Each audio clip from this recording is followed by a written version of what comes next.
Once again, the United States telling other countries what they can or cannot do. In this case, the U.S. Treasury gives explicit warning to China, Germany, and Japan not to devalue their currencies. While the U.S. Treasury semi-annual report on the foreign exchange policies of major U.S. trading partners has traditionally been, pardon the pun, a paper tiger, as the U.S. has not named a single country as a currency manipulator since it did so to China in 1994, and it didn't go so far as to blame any country as an outright manipulator. In the just-released April edition, there was a new addition to the latest report. In an inaugural monitoring list, the U.S. put 5 economies, including China, Japan, and Germany, as well as South Korea and Taiwan, on a new currency watch list, saying that their foreign exchange practices bear close monitoring to gauge if they provide an unfair trade advantage over America. This is what it said. In determining the appropriate factors to assess these criteria, Treasury took a thorough approach, analyzing data spanning 15 years across dozens of economies, including all economies that have had a trade surplus with the United States during that period, and which in the aggregate represent about 80% of global GDP.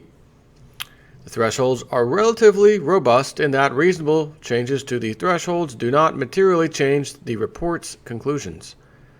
Treasury will also continue to review the factors it uses to assess these criteria to ensure that the new reporting and monitoring tools provided under the Act meet the objective of indicating where unfair currency practices may be emerging.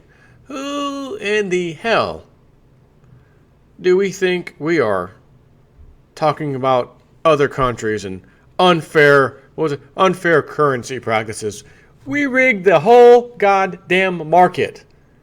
Worldwide market, gold, silver, commodities, all of them.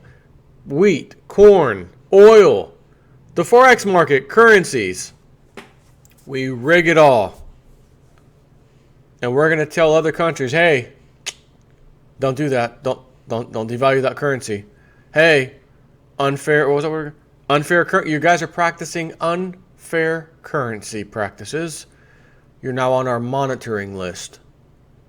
What are we, the hall monitor? Excuse me, you got a hall pass? You devaluing come here. You devaluing over there? What kind of pass you got? Oh, okay, you're cool. All right, go ahead. The hell is this nonsense? Pursuant to the Act, Treasury finds that no economy currently satisfies all 3 criteria. However, 5 major trading partners of the U.S. met 2 of the 3 criteria for enhanced analysis. Treasury is creating a new monitoring list that includes these economies: China, Japan, Korea, Taiwan, and Germany. China, Japan, Germany, and Korea are identified as a result of a material current account surplus combined with a significant bilateral trade surplus with the United States. Taiwan is identified as a result of its material current account surplus and its persistent one-sided intervention in Forex or foreign exchange markets.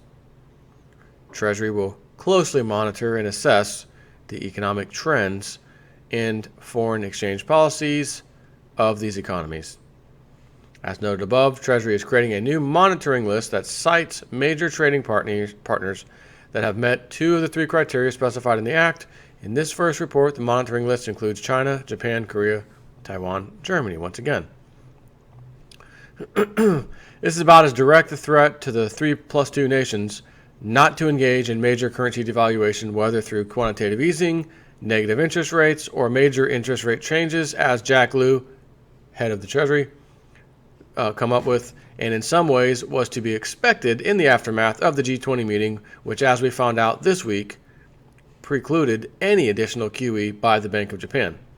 Recall that as part of the most recent G20 accords, which many believe is what unleashed the steep slide in the dollar, the member nations agreed to refrain from Forex intervention absent disorderly markets. So what happens if we have disorderly markets? Well, then there will be some Forex intervention. It also made clear that what could push a country from merely the watch list to full-blown manipulator status. In other words,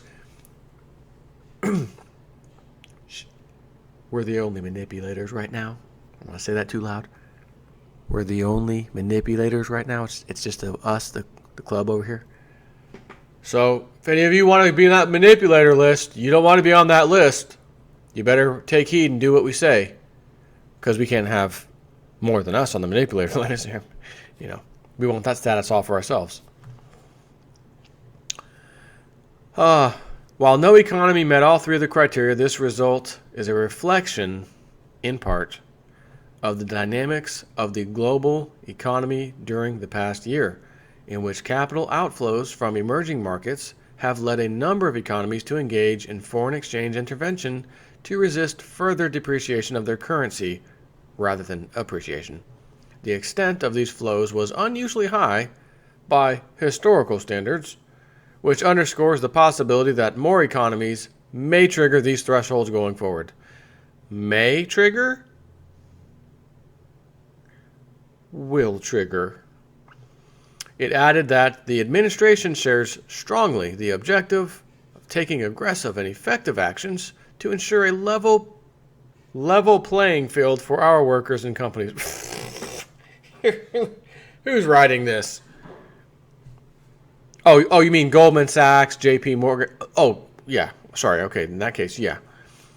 The president has been clear that no economy should grow its exports based on a persistently undervalued exchange rate, and Treasury has been working aggressively to address exchange rate issues bilaterally, including the U.S.-China Strategic and Economic Dialogue, and multilaterally through the G7, G20, and the International Monetary Fund, the IMF. Isn't that amazing?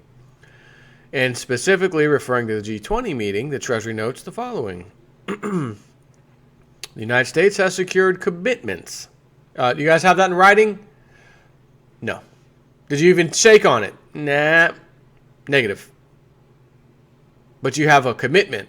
Correct. Okay. Good. The United States has secured commitments. You know what? I'm kind of committed to scratching my neck right now. You know what? No, it stopped itching. Never mind. See how easy that was? My neck itches, committing to scratch. Stop itching. Never mind. That's how that works. Commitments from the G20 member countries to move more rapidly to more marketed, determined exchange rates, avoid persistent exchange rate misalignments, refrain from competitive exchange rate devaluations, and not target exchange rates for competitive purposes.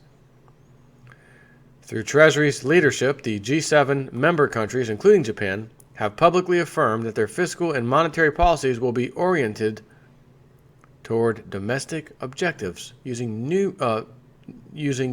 domestic instruments. Treasury has also pushed for a stronger IMF surveillance of the exchange rate policy obligations of its members. The IMF now publishes an exchange rate assessment for 29 economies and is improving its exchange rate analysis in its Article 4 reports on member countries. And through U.S. leadership, of course, the Trans-Pacific Partnership, or TPP, countries have adopted for the first time in the context of a trade agreement provisions that address unfair currency practices by explicitly adopting G20 exchange rate commitments and by promoting transparency and accountability. So a commitment, which will be reneged on immediately if need be, promoting transparency, which never happens, and accountability, which is even the furthest thing from ever happening. Fantastic. So Zero Hedges says, in other words, the next country that dares to engage in wholesale currency devaluation with the U.S. express prior permission gets it. Although it is not quite clear what it exactly is, we will have more thoughts on that tomorrow, according to Zero Hedge. Finally, there was no comment by the U.S. Treasury on the biggest Forex manipulator of all, the U.S. Treasury itself, which, courtesy of the Fed, can move the value of the dollar higher or lower by orders of magnitude within seconds. Why? Because for now, the U.S. reserve currency privilege allows it to whatever the hell it wants. Plus, as a reminder, the world remains synthetically short trillions of dollars. If the U.S. wants to punish everyone else, all it needs to do is increase the value of the dollar by 10 or 15% in a short period of time, and we will again witness the same events that led to the market swoon in late 2015 and early 2016. I remember Lindsey Williams saying, currency wars, you're going to hear these words. Trade wars, you're going to start hearing these words a few years ago. His elite friend told him that. And that's all I've been hearing over the last year easily. And I think, again, under certain circumstances, countries have to do it. But we commit to not doing it right this second. Again, is that in writing? No. Did you even shake on it? No. Then what does it mean? About the same thing as transparency and accountability. Absolutely nothing. Take care.